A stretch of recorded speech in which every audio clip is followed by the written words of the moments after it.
Please, everyone, sit down. Don't get too crazy here, but the technical target would be here all the way down, the 17,500. I'm not saying we are going $17,000. BitSwap is the hottest new way to trade tokens. Crawling all the top decentralized exchanges, BitSwap gets you the very best price and value for your trades. BitSwap is changing the game. Try it now at bitswapdex.io. Welcome to BitBoy Crypto, the largest crypto channel in all of the interwebs. My name is Ben. Every day on this channel, I show you how to make money in cryptocurrency. If you like money in crypto, make sure to subscribe to the channel for your chance to win one full Bitcoin. You get the details on that down below. Today, we brought on Chris from Crypto to talk about the sudden drop of Bitcoin over the last 24 hours and whether or not you should be worrying. We're going to give you some exact price targets on the upside and one that you've got to see to believe on the downside. Let's just say, hope it doesn't go there. Also, guys, if you want to trade based off of any of the information in this video, while it's not financial advice, only opinion, you can do that by visiting bitboycrypto.com/deals, scrolling down to the Bybit section. You can also get access to our market indicator of choice, Market Cipher. You can get 5% off with the code on the website. All right, guys, let's go ahead and jump into the video. Hey, guys, I'm joined again this week with Chris from Crypto. Don't forget to subscribe to his channel down below. But really exciting times. He's back at his home base, and he wants to talk some Bitcoin with us. As you guys know, Bitcoin has been extremely volatile lately. So, Chris, how are you doing, and how is Bitcoin? Dude, I'm doing very well. Bitcoin is basically like the color of your t-shirt, but I think we are going to talk about that later on. It's red, by the way. But yeah, thanks. I'm back in Dubai. I can maybe show you quickly here the Burj Khalifa, because that's the biggest tower in the world. I'm always saying I want the next candle for Bitcoin to be one, green, and as big as the Burj Khalifa. We are going to talk about that, of course. I have two scenarios which couldn't be more different to each other, but at the same time couldn't be more closer to each other when it comes to the decision point. So let's talk about that. Let's talk about the price targets and also how to trade it, of course. Yeah, I know that's what everybody's interested in. How can we take advantage of this situation? But also not just how to take advantage of it, but how to be safe if we do break down. So let's go ahead and see what you got on the charts.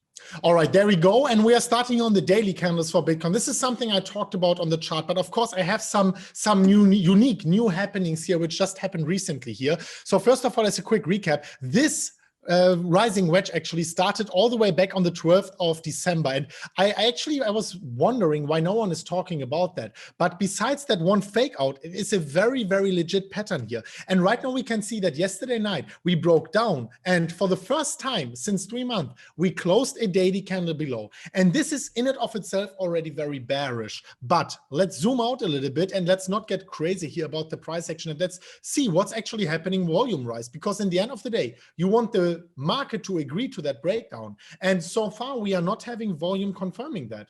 So far, I wouldn't say this is a 100% legit breakdown. The technical target of that breakdown, and please, everyone, sit down. Don't get too crazy here, but the technical target would be here all the way down, the 17,500. I'm not saying we are going $17,000.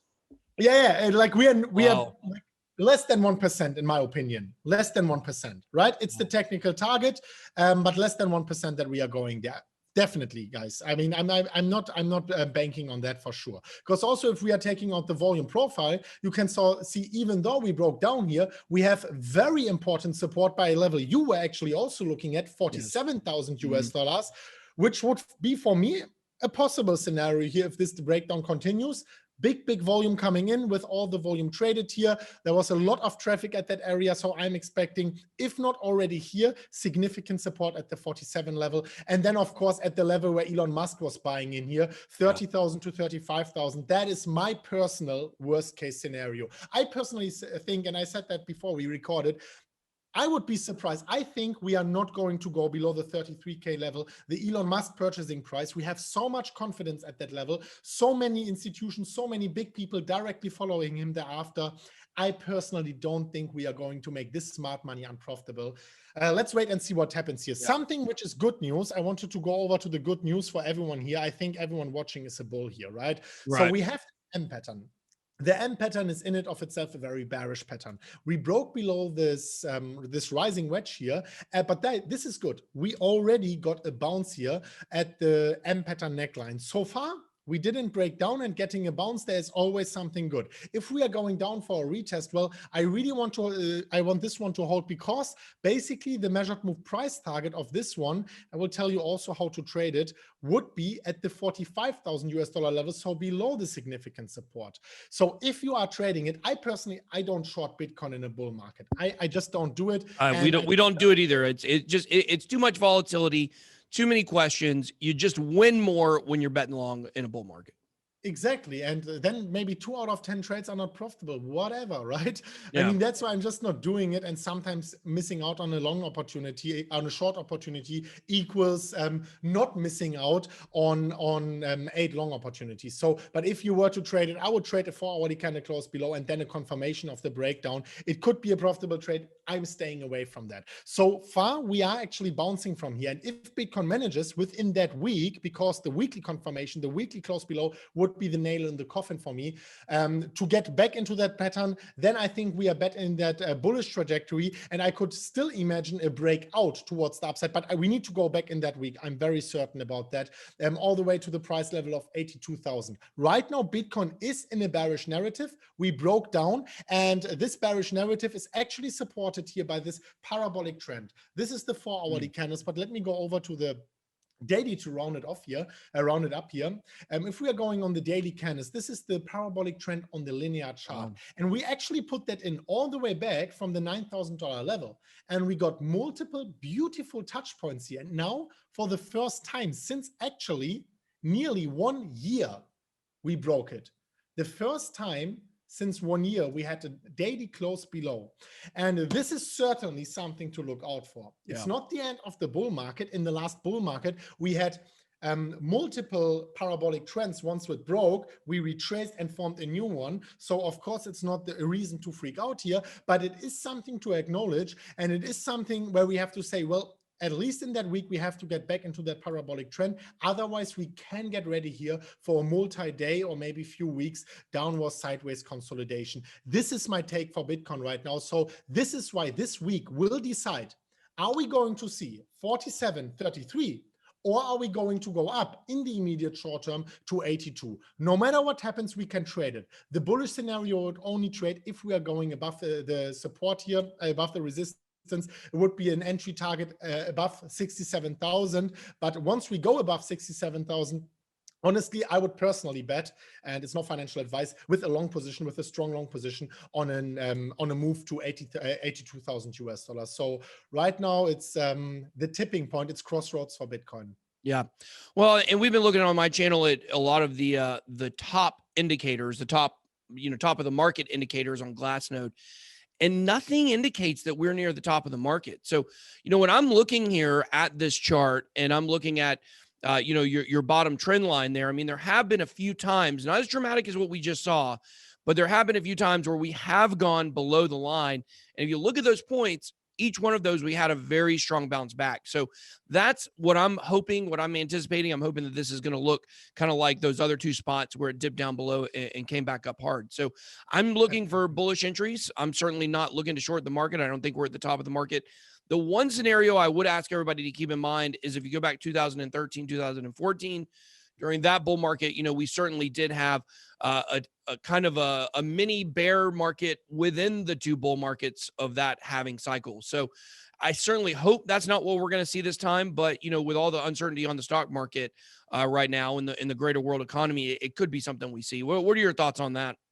Absolutely, man. I think on this, we actually agree. We talked about that scenario before. I have the chart here, and here you can see what you're actually talking about. It's also what I think. I think the first run up, whether it's over now or at 100,000, is this institutional run up. Then we have another liquidity event for the last institutions, and the last run will probably, if we are going to follow that trajectory, this retail run towards the upside to potentially hundreds of thousands of US dollars. This is the exact same scenario I'm personally looking at, where I think this is the most likely one. But now I think the immediate short term is very important, and It's very important to consider here. Something you talked about, Glassnode, is this chart here. I wanted to show it. Let me see. Yeah, I'm in. This is the 10 years supply, actually, the supply which was active the last time 10 years ago, so 2011, basically. And this is the smartest money ever. And this statistic started here in January 2019, of course, because Bitcoin is from January 2009. And ever since then, it's going up. Obviously, right? With every day we have more addresses taken into consideration. But the bottom line is, it's just never going down. Yeah. So none of these addresses is selling. Of course, it's going up, but at least we should see some spikes towards the downside. The bottom line is everyone who bought before, and that is, of course, the Satoshi wallet, of course, also lost coins. But there are many people, including Da Vinci, who bought in 2011. Those addresses are just not selling. And this is interesting for me. We just had a big spike here towards the upside at the 47,000 US dollar levels, where even more of these addresses are taken into consideration. The smartest money, the big OGs, the nerds, they are not selling. So you have to decide, do you want to be doing what the Wall Street Journal readers are doing, what the Forbes readers are doing, or you want to be doing what the OG guys who understood Bitcoin 10 years ago are doing? Yeah. I'm personally doing what they are doing with my hodling portfolio. With my trading portfolio, of course, I mean, I have my trade on Bybit here, $500,000 in the profit, the one on Phemex over 2 million. It was more a few days ago. But these are long-term trades. On my long-term trades, I'm behaving very similar to my hodling portfolio. Short-term trades, hedge your bets, put in a stop loss. Long-term, nothing has changed for me so far. Yeah, I think that's a great point. And the one other thing I would kind of tell everybody is this: we know all the institutional money is here, and so sometimes the charts are going to be what they're going to be. But the fact is, we're going to see more smoke and mirrors, more interesting action, I believe, based on the fact that a lot of these big institutions are getting in and they're used to being able to manipulate markets. So, this could certainly be a bear trap. It could certainly be a fake out at this point because, like I said, we don't have anything to indicate that this is the top of the market if you look at all our traditional market indicators. So be careful trading out there. Make sure you guys have good stop losses. But also, I believe there's a lot of good opportunity for trades on Bybit to get made here. So, Chris, as always, thank you for coming on the channel. Love it when you come on, show us some TA, give us a different perspective. Everybody make sure to subscribe to his channel. Is down below. Anything you want to leave us with today, Chris?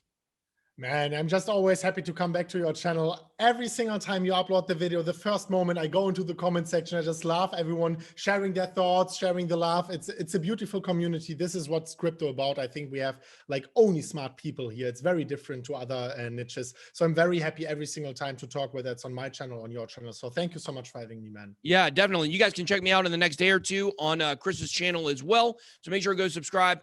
Guys, that's all we got today. Make sure to drop us some comments down below. Be blessed. Way out.